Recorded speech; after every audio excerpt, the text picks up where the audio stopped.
Hello, Dr. Ammar is here again, and in this video lesson, we will talk about joints and ligaments of the back. And at the end, we will have 25 review questions to test your knowledge. If you have any question, you can email me here at ammar@goodrational.com or comment your question down below. We'll start about the joints, then we will move to the ligaments. Now, we have three groups of joints in the back. We have the symphysial joints or symphyses between the hyaline cartilages of vertebral bodies and adjacent discs, one above and one below. We have the Zygapophysial joints, which are synovial joints of articular processes or synovial joints between vertebral arches. We also have a minor group, which is the Un-Covertebral joints. We'll talk about it later. For now, the two major groups of joints are the symphyses and the Zygapophysial joints. Now, each typical vertebra has a total of 6 joints, divided as 2 symphyses between hyaline cartilage of vertebral bodies and adjacent discs, one above and one below, and 4 synovial Zygapophysial joints between articular processes, 2 above and 2 below. Starting with symphyses between vertebral bodies. These symphysial joints are formed between the hyaline cartilages of vertebral bodies and the adjacent disc, one above and one below. So each typical vertebra has 2 symphysial joints, one above, one below, between the hyaline cartilage of vertebral body and the adjacent disc. Now, this disc is composed of central nucleus pulposus and peripheral annulus fibrosus. Now, this nucleus pulposus is gelatinous. And what is its function? It absorbs compression forces between vertebrae.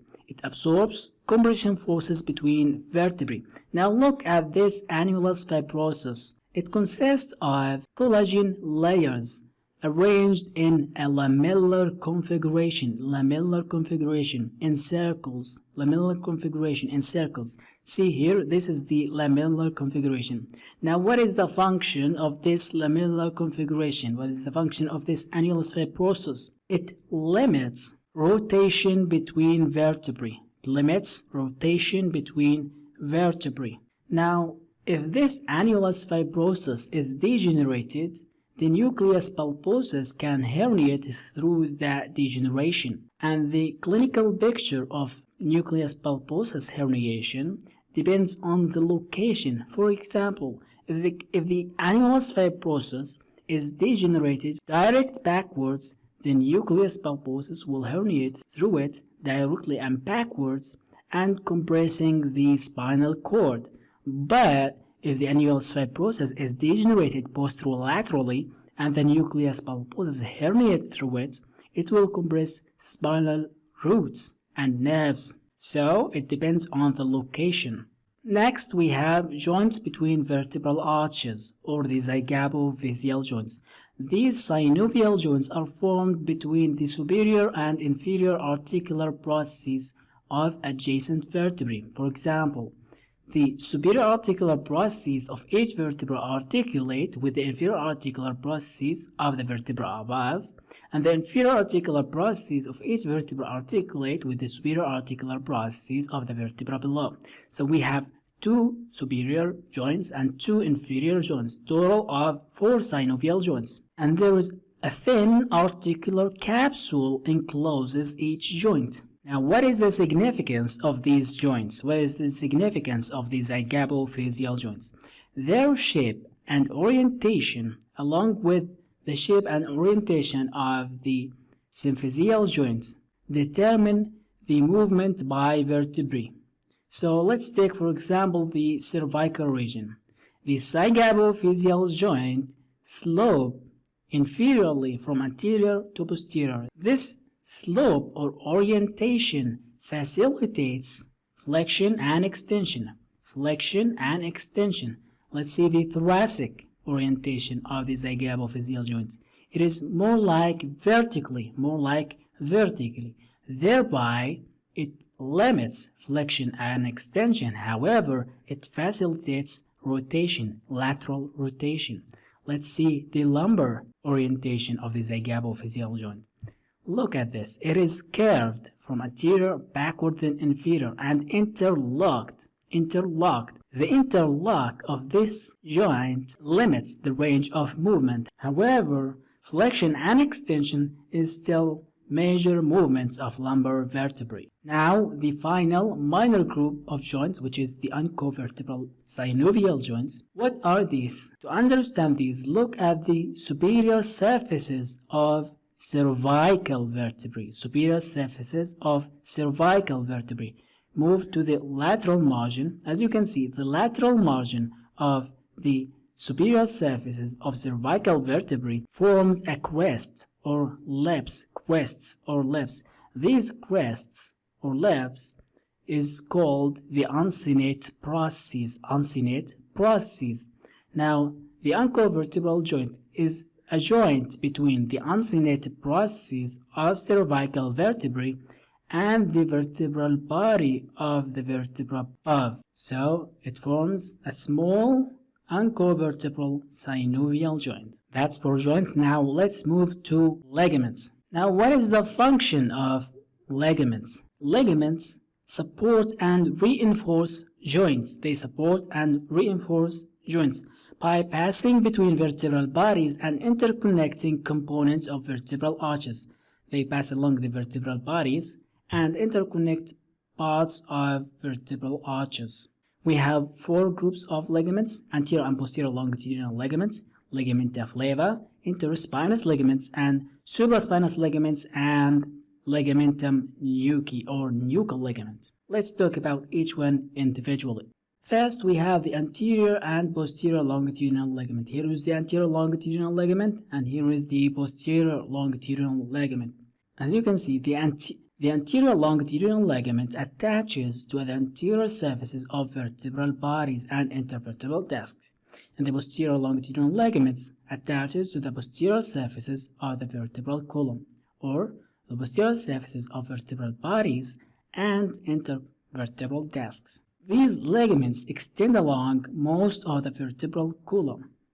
Now, the anterior longitudinal ligament attaches superiorly to the base of the skull. As you can see here, attaches superiorly to the base of the skull. Here is the anterior longitudinal ligament. It attaches superiorly to the base of the skull, and it extends inferiorly to attach to the anterior surface of the sacrum. Superiorly, base of the skull. Inferiorly, anterior surface of the sacrum. And along its length, it's attached to the vertebral bodies and intervertebral discs. Now let's move to the posterior longitudinal ligament. It is on the posterior surfaces of vertebral bodies and it lines the anterior surface of the vertebral canal.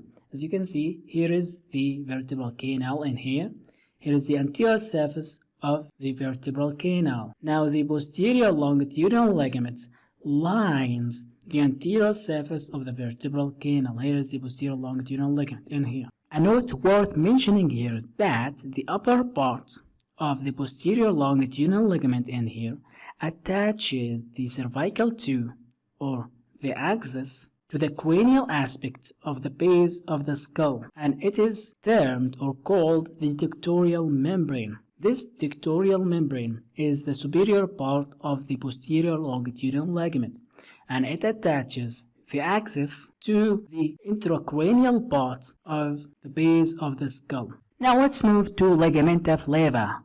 Ligamenta Flava are these thin, broad ligaments. These ligaments consist predominantly by elastic fibers, and each ligamentum flavum, as you can see here, runs between the posterior surface of the lamina of the vertebra below to the anterior surface of the lamina of the vertebra above.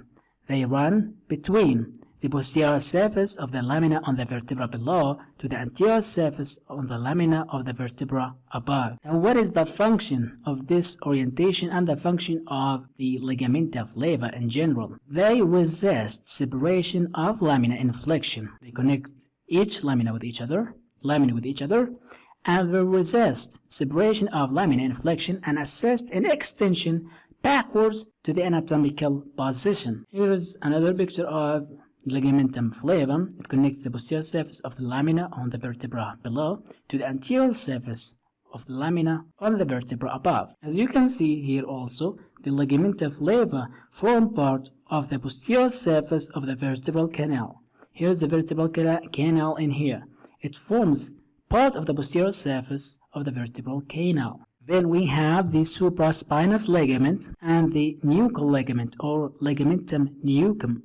Supraspinous ligament and ligamentum nuchum or nuchal ligament. The supraspinous ligament passes along the tips of the vertebral spinous processes from cervical 7 to the sacrum. It passes along the spinous processes of 7 cervical vertebrae to the sacrum. But as we move upwards, the upper part of the supraspinous ligament becomes distinct structurally far from the more caudal part of the ligament, and it's called the ligamentum nuchum. So the nuchal ligament or the ligamentum nuchum is the upper part of the supraspinous ligament, and it's triangular in shape. It has a base, an apex, and a deep part. Base, apex, and deep part. It is a sheet-like structure in the median sagittal line. It has a base, apex, and deep side of triangle. The base of the triangle is attached to the skull from the external occipital protuberance to the foramen magnum. Now, the apex. The apex is attached to the tip of the spinous process of the 7th cervical vertebrae. Here is the spinous process of the 7th cervical vertebrae. The apex is attached to it. Now, the deep side. This is the deep side of the nuchal ligament. It's attached to the posterior tubercle of cervical 1 in here, or tubercle of the atlas, as well as the spinous processes of the other cervical vertebrae. Base, skull from external occipital protuberance to the foramen magnum. The apex is attached to the spinous process of 7th cervical vertebrae, and the deep side is attached to tubercle of cervical 1 and other spinous processes, tips of other spinous processes. Now look at this structure, the nuchal ligament. What is the function? It supports the head. It's attached to the head. It supports the head. How? It resists flexion and facilitates the head to return backwards to the anatomical position. Now with the broad lateral surfaces here, the broad lateral surfaces and the posterior edge provide attachment for adjacent muscle. They provide attachment for adjacent muscle. The broad lateral surfaces as well as the posterior edge. The final group of ligaments are the interspinous ligaments. They pass between adjacent vertebral spinous processes. As you can see here, they pass between adjacent vertebral spinous processes. They attach from the base to the apex of each spinous process and blend with the supraspinous processes posteriorly and the ligamentum flavum anteriorly. Here is ligamentum flavum.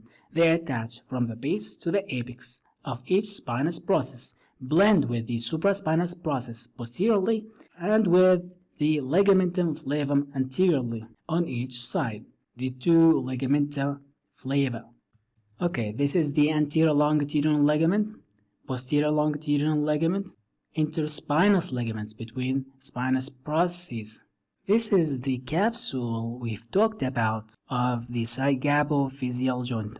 Anterior longitudinal ligaments, vertebral bodies, intervertebral discs, spinal nerves, anterior rami of spinal nerves, posterior longitudinal ligaments.